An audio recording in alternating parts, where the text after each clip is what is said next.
The city lights blurred into long, abstract streaks as Cato's train pulled into the station.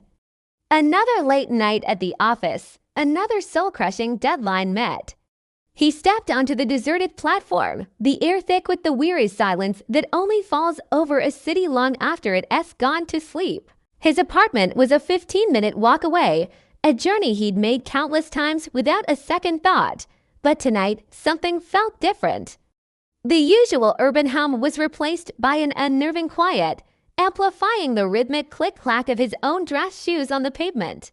He shoved his hands into his pockets, the fabric cool against his skin. The streetlights cast long, dancing shadows that seemed to twist and writhe just at the edge of his vision. He picked up his pace, a sudden, irrational urgency propelling him forward. That's when he heard it. A faint scuffing sound, just behind him, click-clack, scuff. He paused, listening, nothing, just the low hum of a distant transformer. He shook his head, just tired, he thought. Too much coffee, not enough sleep. He started walking again. Click-clack, click-clack, and there it was again. Scuff, drag, closer this time. It wasn't in sync with his own steps.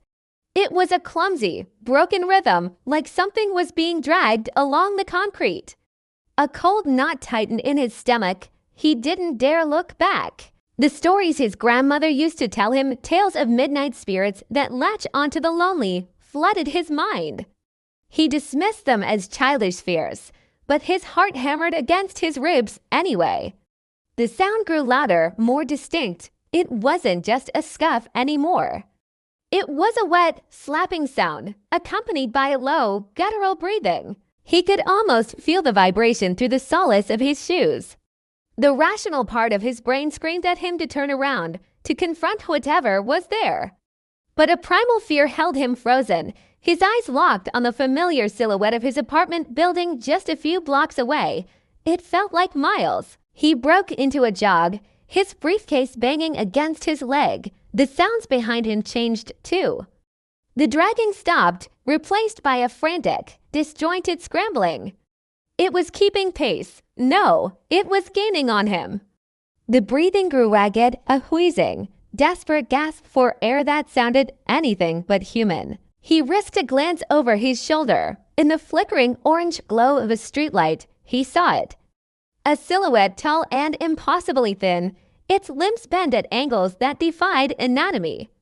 Its movements were jerky, unnatural, like a marionette with its strings tangled. It wasn't running.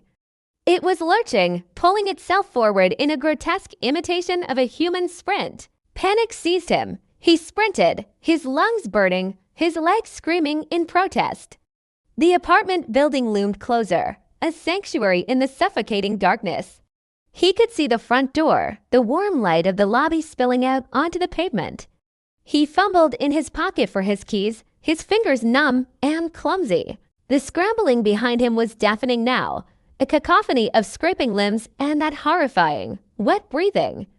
He could feel its presence, a tangible coldness that clung to the air. He finally reached the glass doors of his building, his hands shaking so violently he could barely fit the key in the lock. He didn't look back. He couldn't. He knew it was right there, just inches away. The key clicked, the lock turned. He threw the door open and stumbled inside, slamming it shut behind him.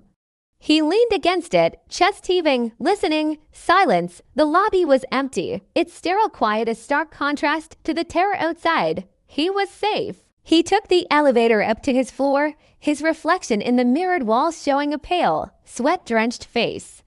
He walked down the short hallway to his apartment, number 3B. As he reached for his door, he saw it. A long, dark, wet streak smeared across the floor, leading from the elevator right to his doorstep. His blood ran cold. He looked up, and there, huddled in the corner where the wall met the ceiling, was the thing. Its limbs were folded into an impossible knot, its head twisted to face him. 2 pinpricks of pale light glowed where its eyes should be. A low chuckle echoed in the silent hallway, a sound like dry leaves skittering across pavement. It was a sound of amusement, of triumph. And then it turned into a full, chilling laugh as the lights in the hallway flickered and died. plunging Kato into absolute darkness. Thanks for watching. If you enjoyed this story, don't forget to like and subscribe for more chilling tales.